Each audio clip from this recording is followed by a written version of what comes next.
کیا آپ نے کبھی سوچا ہے کہ آدم علیہ السلام سے پہلے دنیا میں کون موجود تھا؟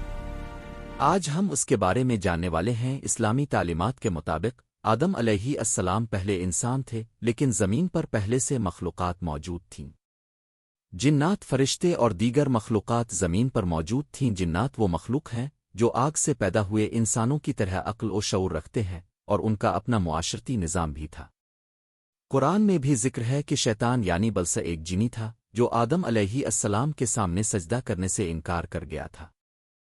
فرشتے بھی اللہ کے حکم سے زمین اور آسمان میں موجود تھے، لیکن وہ مخلوق جو ہمیشہ فرمانبردار رہتی تھی یعنی آدم علیہ السلام سے پہلے بھی دنیا خالی نہیں تھی۔ جنات، فرشتے اور دیگر مخلوقات زمین پر موجود تھیں، لیکن انسان کی طرح کے مخلوق کا آغاز آدم علیہ السلام سے ہوا۔ یہ سوچنا ہی حیران کن ہے کہ ہم جس دنیا میں رہتے ہیں اس سے پہلے بھی کئی مخلوقات یہاں آباد تھیں۔ اگر آپ کو یہ ویڈیو پسند آئے تو لائک اور سبسکرائب کرنا نہ بھولیں۔